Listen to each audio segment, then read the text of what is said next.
नमस्कार आप सभी का स्वागत करता हूं मेरे YouTube चैनल पर। तो जैसा कि आप सभी जानते हैं, हम लोगों ने यहाँ पर जो है सीरीज सेट पेपर फर्स्ट की यहाँ पर एमसीक्यू सीरीज स्टार्ट की हुई है। तो उस एमसीक्यू सीरीज में हम लोगों ने देखा है किस तरीके से हम लोगों ने यहाँ पर तीन वीडियोस पेपर फर्स्ट के ऊपर, जो कि आपकी पहली यूनिट है टीचिंग एप्टीट्यूड, उसके ऊपर लाया हुआ है। साथ ही साथ हमने देखा किस तरीके से हमारी जो आपकी सेकेंड यूनिट जो है उसमें हम लोगों ने एक क्लास यहाँ पर कर लिया हुआ है। तो आज की इस वीडियो में हम लोग दूसरे क्लास के ऊपर डिस्कशन करेंगे। तो बने रहे चैनल के साथ। तो स्टार्ट करते हैं आज की हमारी क्लास। अगर आप लोग चैनल पर नए हैं तो चैनल को सब्सक्राइब करिए, साथ ही साथ आपका जो है वीडियो को लाइक करिए और शेयर करिए अपने फ्रेंड्स और फैमिली के साथ, जो कि आपका सीरीज सेट पेपर फर्स्ट की वहाँ पर तैयारी करने में लगे हुए हैं। तो वीडियो को स्टार्ट करेंगे अब। जैसा कि आप सभी जानते हैं कि हम लोगों ने यहाँ पर पूरी थ्योरी वाली जो क्लास है वो करा चुकी है। मतलब एक एक करके मैंने थ्योरी वाली क्लासेस को पूरी तरीके से यहाँ पर अपने ही चैनल पर पूरी तरीके से कंप्लीट कराया हुआ है, जिसमें आपको जो है डाउट सेशन तो वहाँ पर मैंने स्टार्ट नहीं किया हुआ है, लेकिन मैंने जो है पूरी वहाँ पर एक प्लेलिस्ट बनाई हुई है और उस प्लेलिस्ट में मैंने जो है पूरी डिटेल वहाँ पर ये वीडियो बनाने की कोशिश की है कि किस तरीके से आपकी थ्योरी वाले पोर्शंस उसमें कवर हुए हैं। तो अगर आप लोग इंटरेस्टेड हैं तो वो वाली आप लोग वहाँ पर जाकर वीडियो सीरीज को देख सकते हैं, जिसमें मैंने थ्योरी को डिस्कस किया हुआ है और इस वाली वीडियो सीरीज में हम लोग एमसीक्यू सीरीज को डिस्कस कर रहे हैं। तो पहला क्वेश्चन यहाँ पर हम लोग देखेंगे यहाँ से।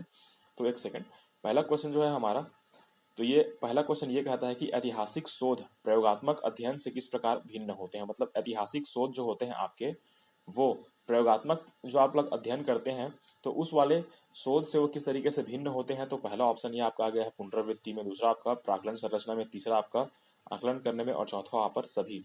तो यहाँ पर आप सभी देखिए, सभी तो होगा नहीं, क्योंकि आकलन करने में आपका ऐतिहासिक और प्रायोगिक शोध का कोई भी वहाँ पर संबंध नहीं होता। आकलन करने में आपका जो है प्रायोगिक रूप से आप लोग आकलन नहीं कर सकते, लेकिन आपका ऐतिहासिक रूप से आप लोग आकलन कर सकते हैं, क्योंकि प्रयोगात्मक रूप से आपको जो है आकलन नहीं पूरा वहाँ पर एक्यूरेट डाटा देना होता है। प्राकरण संरचना में भी नहीं होता है, ये भी आपका नहीं होता है।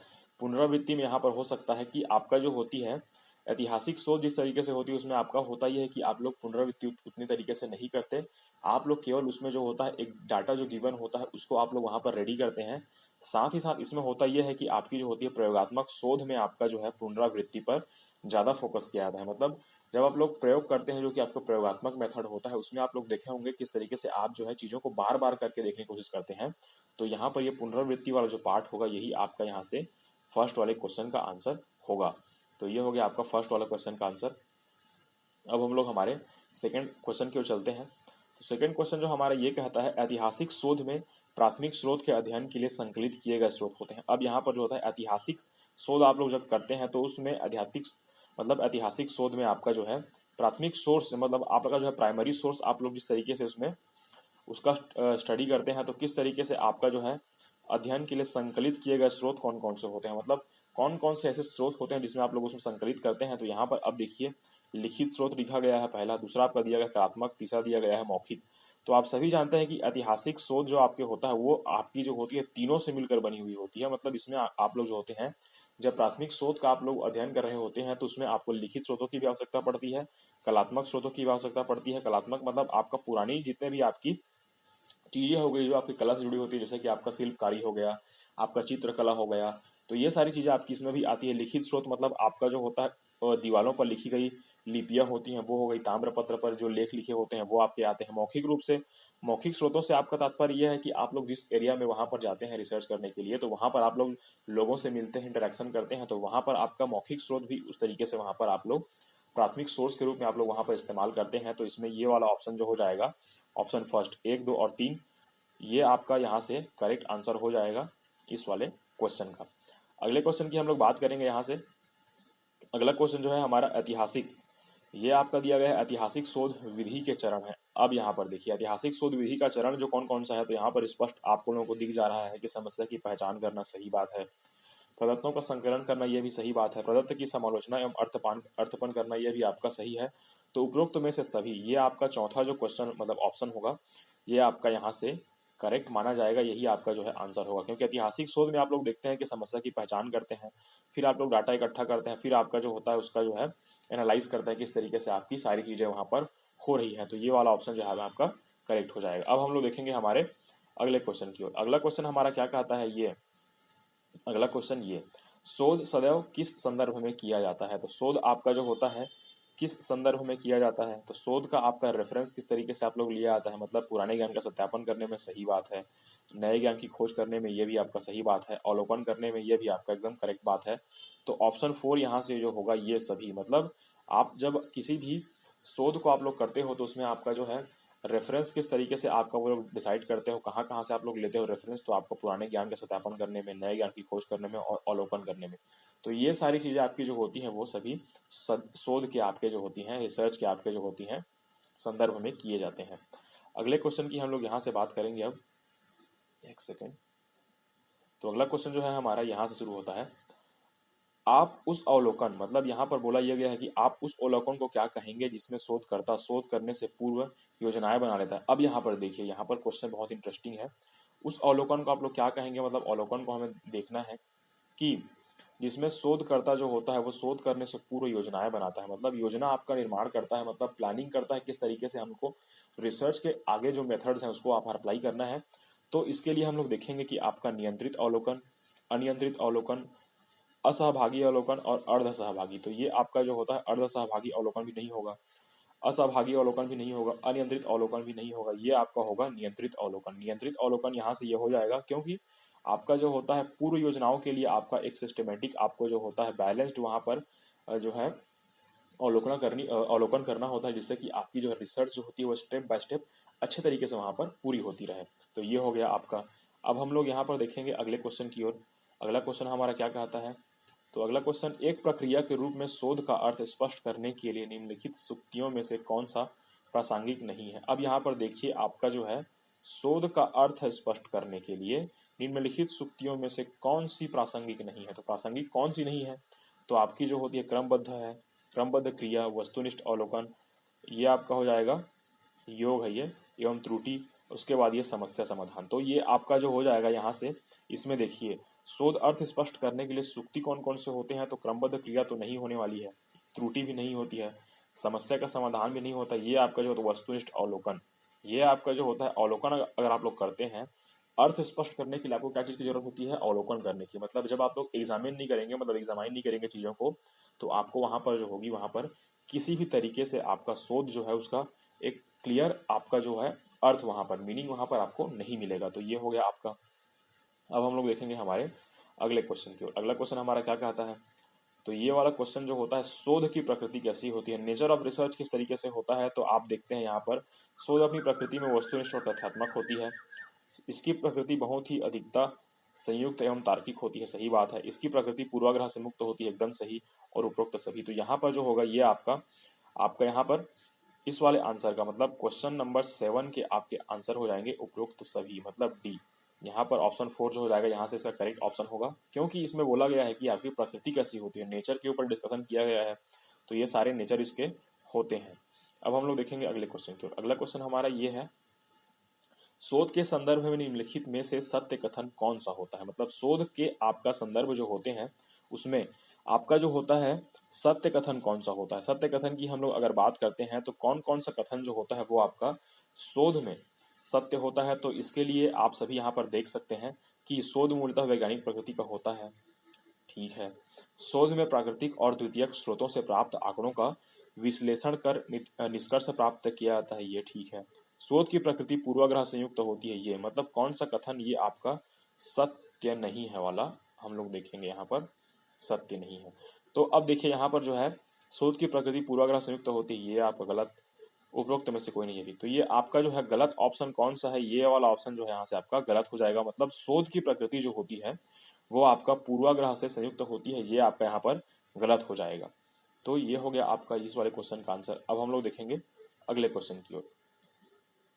अगला क्वेश्चन हमारा क्या कहता है, तो ये देखिए, शोध के सैद्धांतिक उद्देश्य होते हैं। अब यहाँ पर जो होता है आपका शोध जो होता है उसके सैद्धांतिक उद्देश्य होते हैं। कौन कौन से आपके उद्देश्य होते हैं शोध के, तो शोध के सैद्धांतिक उद्देश्य होते हैं, इसमें आपका व्याख्यात्मक होते हैं, परिमाणात्मक होते हैं, गुणात्मक होते हैं, फिर निष्कर्षात्मक होते हैं। तो शोध का सिद्धांत किस तरीके से होता है, सिद्धांत आपका व्याख्या पर निर्भर करता है। मतलब सैद्धांतिक अगर आप लोग उद्देश्य की बात करें तो वहां पर आपका व्याख्या बहुत ही ज्यादा इंपॉर्टेंट रोल प्ले करता है। आपका ये वाला चीज जो होती है आपका व्याख्यात्मक, तो ये हो गया आपका व्याख्यात्मक वाला जो आपकी पार्ट होता है ये। तो इस वाले क्वेश्चन का आंसर यहाँ पर ये हो जाएगा। अब हम लोग देखते हैं अगला वाला क्वेश्चन। अगला वाला क्वेश्चन हमारा क्या कहता है कि शोध का उद्देश्य होता है, मतलब इसका जो आपका होता है उद्देश्य क्या होता है, इसका पर्पस क्या है।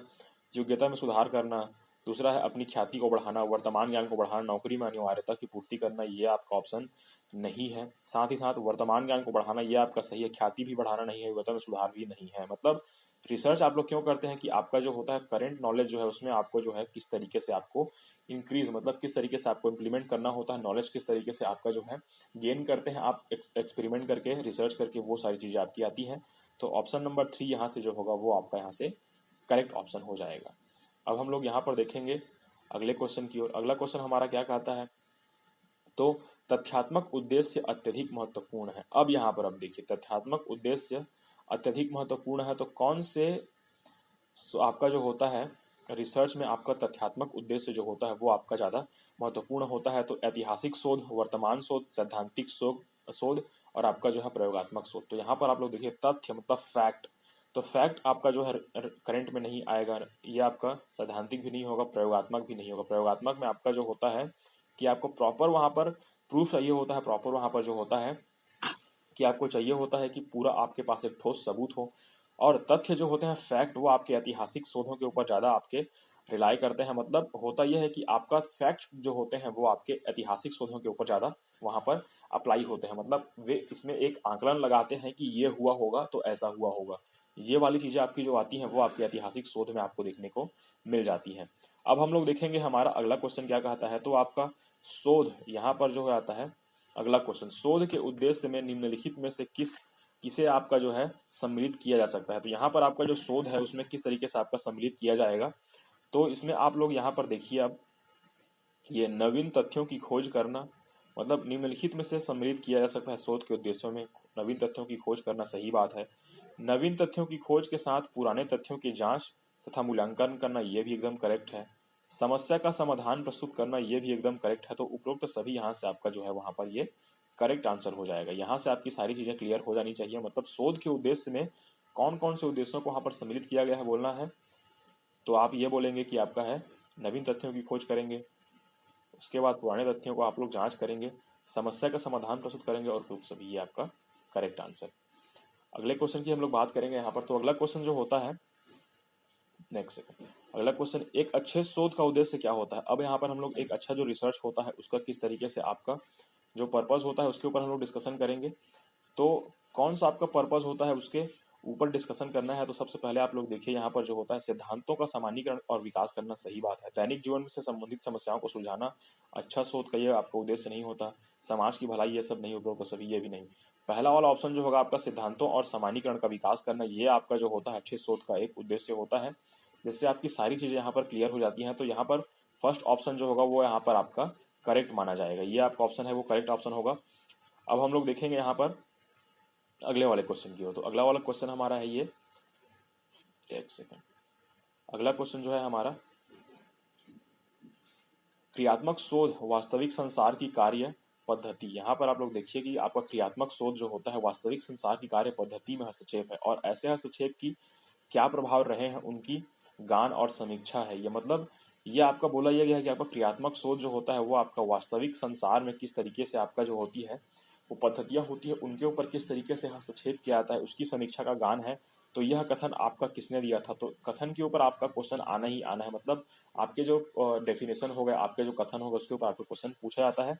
तो पहला क्वेश्चन का आंसर यहाँ पर, मतलब इस वाले क्वेश्चन का आंसर यहाँ पर ये होगा कि आपका जो होगा हेल्स, हेल्स ने ये वाले कथन को आपको दिया था, इस चीज को याद रखेंगे। मतलब क्रियात्मक शोध वास्तविक संसार की कार्य पद्धति में हस्तक्षेप है, ये वाला कथन आपका किसने दिया था, हस्तक्षेप से आप लोग हेल्स को याद रखेंगे। तो ये वाला ऑप्शन यहाँ से इसका करेक्ट हो जाएगा।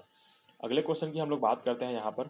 तो अगला क्वेश्चन जो है हमारा, किस प्रकार के शोध में उपकल्प का प्रयोग नहीं किया जाता। अब यहाँ पर जो होते हैं आपके उपकल्प का प्रयोग किस प्रकार के शोध में नहीं होता है, तो उपकल्प का प्रयोग आपका जो होता है किस प्रकार के शोधों में नहीं होता है। तो गुणात्मक शोध में आपको उपकल्प का प्रयोग नहीं होता है, मात्रात्मक का तो बात ही नहीं है, मात्रात्मक क्रियात्मक ये वाला जो होता है आपका गुणात्मक शोध, इसमें आपका उपकल्प का प्रयोग नहीं किया था। आपका जो है फर्स्ट वाला ऑप्शन यहाँ से ये वाला करेक्ट होगा, क्योंकि गुणात्मक शोधों में आपका उपकल्प का वहां पर किसी भी तरीके से कोई भी नीड वहां पर उतनी नहीं होती है, रिक्वायरमेंट वहां पर नहीं होती है। ये हो गया आपका। अब यहाँ पर हम लोग देखते हैं अगले क्वेश्चन की ओर। अगला क्वेश्चन जो है हमारा, किसी शोध के अंतर्गत शोधकर्ता परिकल्पना तैयार कर सत्य और असत्य सिद्ध करने के लिए प्रदत्त इकट्ठा करता है। मतलब आपका जो होता है, एक आपका वो सबसे पहले परिकल्पना तैयार करेगा, फिर आपका जो होगा सत्य और असत्य को उसे सिद्ध करने के लिए उसमें आप लोग को डाटा इकट्ठा करता है। ये डाटा इकट्ठा करेगा, किंतु आपका जो शोधकर्ता का तथ्यों पर सीधा नियंत्रण नहीं होता। सही बात है, मतलब जो आपके डाटा होते हैं उसके ऊपर इसका पूरी तरीके से कंट्रोल नहीं होता, क्योंकि ये जो होते हैं आपके मिसमैच भी हो सकते हैं, कई बार इसमें चेंजेस आपको देखने को मिल जाते हैं। तो ये वाले क्वेश्चन का आंसर आपका क्या हो जाएगा, वैचारिक, अनुभव सिद्ध, सहसंबंध और आपका प्रायोगिक। तथ्यों पर सीधा नियंत्रण नहीं होता तो आपका ये आपका जो आएगा, आई थिंक ये आपका अनुभव सिद्ध वाला जो क्वेश्चन होगा ये आपका यहाँ से मतलब ऑप्शन होगा, ये यहाँ पर यहाँ से करेक्ट हो जाएगा। अब हम लोग देखेंगे हमारा अगला क्वेश्चन। अगला क्वेश्चन किस तरीके से है, तो अगले क्वेश्चन की हम लोग बात करते हैं। अगला क्वेश्चन जो है हमारा ये, शोध के मतलब शोध को वर्गीकृत आप लोग कर सकते हैं, मतलब रिसर्च को आप लोग किस तरीके से आप लोग क्लासिफाइड कर सकते हैं, किस तरीके से आप लोग उसको डिवाइड कर सकते हैं, मूल, प्रयोग और क्रिया स्रोतों में। पहला वाला ऑप्शन मात्रात्मक और गुणात्मक, सही बात है, ये भी आपका सही है। दार्शनिक, ऐतिहासिक, सर्वेक्षण एवं प्रायोगिक, ये भी एकदम सही है। और उपरोक्त सभी, तो उपरोक्त सभी वाला जो ऑप्शन होगा यहाँ से आपका वो आपका करेक्ट हो जाएगा। मतलब देखिए, शोध आपका जो होता है, रिसर्च के टाइप्स कितने होते हैं, तो टाइप्स हम लोगों ने देखा है कि आपका जो होता है मूल एवं क्रियात्मक, ये होते हैं मात्रात्मक और गुणात्मक होते हैं। मतलब आपका जो होता है क्वालिटेटिव रिसर्च और क्वांटिटेटिव रिसर्च भी होता है, आपका दार्शनिक होता है, ऐतिहासिक भी होता है।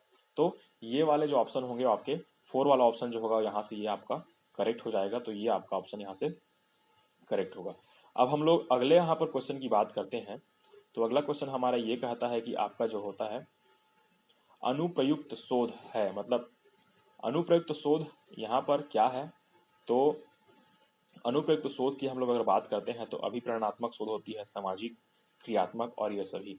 तो यहाँ पर आप देख पाएंगे कि आपका जो होता है अनुप्रयुक्त शोध जो होता है उसकी बात यहाँ पर जो है अभिप्रेरणात्मक से भी की जाती है, यह आपका सामाजिक भी होता है, यह आपका क्रियात्मक भी होता है और यह सभी। मतलब ये तीनों हो गए तो आपका ऑप्शन 4 जो है वहां से ये आपका करेक्ट माना जाएगा। ये वाला ऑप्शन जो है यहाँ से आपका करेक्ट हो जाएगा। तो ये वाला आंसर। अब हम लोग देखेंगे हमारे अगले क्वेश्चन की ओर। अगला क्वेश्चन जो है हमारा, अगले क्वेश्चन की ओर चलते हैं। तो समावेशी शोध को किस अन्य नाम से जाना जाता है। अब यहाँ पर जो होता है आपका समेटिव टाइप ऑफ रिसर्च जो होते हैं उसे आपका किस तरीके मतलब किस और नाम से जाना जाता है, तो ये आपका विश्लेषणात्मक शोध के नाम से जाना जाता है, आपका लघु शोध के नाम से जाना जाता है, अनुभव सिद्ध शोध के नाम से जाना जाता है, या फिर सहसंबंध शोध से आपसे जाना जाता है। तो यहाँ पर ये आपका जो होगा लघु रूप, समावेशी का आपका जो पैटर्न है वो आपके लघु रूपों से आपको देखने को मिलता है। लघु रूप से आपका जो है यहाँ पर ये कनेक्शन स्टैब्लिश्ड होता है। तो ये वाला क्वेश्चन का आंसर आपका सेकेंड वाला आंसर यहाँ से हो जाएगा। अब हम लोग देखेंगे हमारे इस वीडियो के लास्ट क्वेश्चन की ओर। तो लास्ट क्वेश्चन आपका जो है, एक सेकेंड, लास्ट वाला क्वेश्चन होगा हमारा ये वाला क्वेश्चन। तो अगर एक सेकेंड, शोधकर्ता की गुणवत्ता आपकी किस पर निर्भर करती है, मतलब इसकी जो होती है क्वालिटी आपकी किस पर निर्भर करती है शोधकर्ता की। तो अगर आप लोग एक रिसर्च फील्ड में हैं तो आपको कौन कौन सी क्वालिटी अपने रिसर्च में रखनी है, तो उसके ऊपर आप लोगों को देखना होगा। कुछ तकनीक का उपयोग करेंगे, उपलब्ध सुविधाओं पर, शोध की प्रविधि और शिक्षण पर, या शोधकर्ता के समर्पण पर। तो डेडिकेशन आपसे नहीं मांगा जाता उतना ज़्यादा, शोध की प्रविधि में शिक्षण पर यह भी आपका नहीं है, उपलब्ध सुविधाओं पर मतलब कौन कौन सी सुविधाएं आपको उपलब्ध हुई है, तो उन सुविधाओं को लेकर आपने किस तरीके से रिस्पॉन्ड किया है, आपका रिसर्च किस तरीके से आपको कंप्लीट कराया गया है। जैसा कि आप सभी जानते हैं कि रिसर्च मटेरियल्स आप लोगों को जब उपलब्ध नहीं होंगे तो कौन कौन से उसमें आपकी सुविधाओं का जिक्र नहीं होगा, तो वहां पर जो है आपका किसी भी तरीके से आपको क्वालिटी टाइप ऑफ जो रिजल्ट होगा किसी भी रिसर्च का वो वहां से आपको प्राप्त नहीं हो पाएगा। तो यहाँ से सारी चीजें यहाँ पर आपको क्लियर हो जानी चाहिए कि आपका जो है उपलब्ध सुविधाएं अगर आपको नहीं दी जाएंगी तो आपका जो है किसी भी तरीके से आपका वहां पर रिसर्च जो है वो आपका क्वालिटेटिव नहीं हो पाएगा। तो ये था आपका ये वाला सेशन जो हम लोगों ने डिस्कस किया हुआ है रिसर्च एप्टीट्यूड के टॉप 20 क्वेश्चंस के ऊपर। तो आपका जो होगा वीडियो अगर आप लोगों को अच्छी लगी हो तो वीडियो को लाइक करिएगा, साथ ही साथ आपका जो होता है चैनल को यहाँ पर आप लोग सब्सक्राइब करके रख लीजिए, ताकि आपकी जो होती है आने वाली जितने भी वीडियोज़ होंगे मेरी क्लासेस जो आपकी कराई जाएंगी तो उसके ऊपर आप लोगों को पूरी वहाँ पर इंफॉर्मेशन मिलती रहेगी। तो मिलते हैं नेक्स्ट वाली वीडियो में, तब तक के लिए धन्यवाद।